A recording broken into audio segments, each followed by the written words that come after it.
Fellow South Africans. Okay, let me stop with that. But yes, hello, wherever you are and what time it is that you're watching this video. Yes, let's talk about high data usage during the lockdown. First, please check out one of my videos that I posted some time ago, I think 2019 or 18 or something, about using data wisely. I think this will follow from that. So, as you are aware, following the lockdown, people had a lot of time in their hands. And as such, they had a lot of data usage patterns that they had. So, let me talk about my experience. So, in the first couple of weeks, of course, on the first of every month, I receive, because I've got two subscriptions, I've got a Wi Fi router and I've got data that comes into my phone. So, for the first of every month I get my data. It's okay. 15 gigs a month. Surprisingly, within 5 days, I had depleted my 15 gigs of data. And to my shock and horror, I was trying to make sense of it all. And I kept on buying daily data and I kept on buying weekly data. And that didn't work out too. So I tried to figure out what was happening. I had downloaded Showmax and was on a 14-day free type of plan. And after that, someone I know downloaded Netflix, and I know Netflix has a subscription, and I asked that person for login details. So I have Netflix. So yeah, I don't know why I downloaded Netflix, but I don't like series, but I found a lot of interesting documentaries on there and some nice comedy sessions there.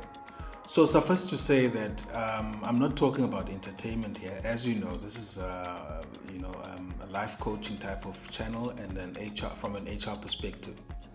So for about 7 to 10 days of the first days of lockdown, I was not doing anything that is contributing to my personal development other than just watching entertainment. So after the horror of spending all my data, I was left with my cell phone data, which is about 4 gigs. So I was now more mindful of where and what I spend my data on, because now the excessive data was no longer available. So now I needed to be more precise in terms of where I was spending my data. So let's go backtrack and use the framework of essential and versus non-essential. So when you have abundance in supply, you tend to use everything you have, even for non-essential things. For instance, I had lots of data that I normally have every month, but because I was at home most of the time, I was using it. But when you are normally at the office, you've got data for data at the office, so you don't use it. So for 10 days in the first month, I spent my data doing absolutely nothing productive. And that is a problem because I was binge watching things. I was sleeping at odd hours. I didn't have a good pattern in terms of what I did on a day-to-day basis. And that made me go into a sort of a slump in terms of, my day-to-day habits. Plus, there was not a lot happening at the office or at work, so I wasn't really glued to my laptop and concentrating on deliverables or any projects. And also, there was a sudden hit of saying, okay, salary reduction or no work, no pay, time off. So basically, I had lots of time on my hands. And I decided, you know what, let me reflect on who I am and what I want to do. And, just introspection, as the biggest political party in South Africa says, let's self-reflect. So I did that and I decided, you know what, let me watch TED Talks. TED Talks are a series that started, I think, 2017, if not earlier, that speaks about everything and anything. But people who are professional or who have experienced it talk about it. It's mostly professional talks, academic talks, and any other type of talks in terms of information that is worth value to anyone and everyone. So I looked up some videos around self-development.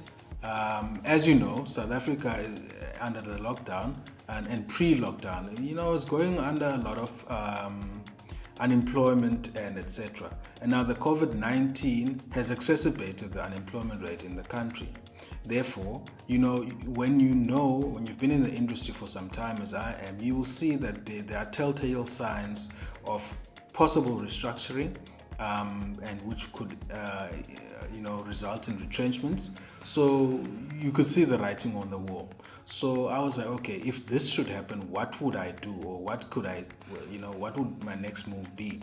Hence, I went to TED Talks, looked up at how to survive change, how to be prepared for change, how to be prepared for the future.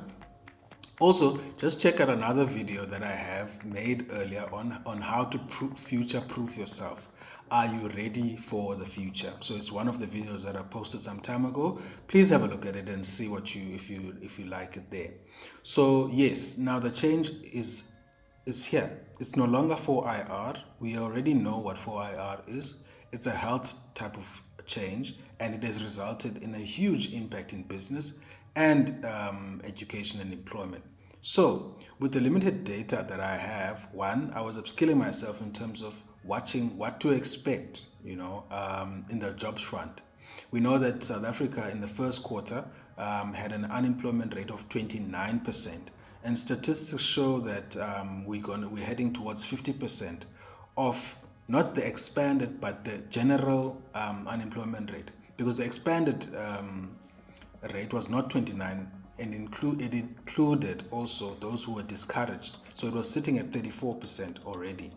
So if you include the expanded, we're probably going to be sitting around 55% of the employable population. So that's anyone who is done with school or college or university, that is not working, is economically active. So that's a person on average that's from the age of 16, because you can leave school at 16 and go to college or go get another training. So from 16 up until 59 or 60, none of those people are working. Or rather, the statistics say that 29% of those people are not working, and it could go up. So I read up on retrenchments, how to deal with retrenchments. There's a nice page on laborguide.co.za that speaks about, how a business should go about facilitating a retrenchment, and how an employee should go about understanding what a retrenchment means, and also options around VSP.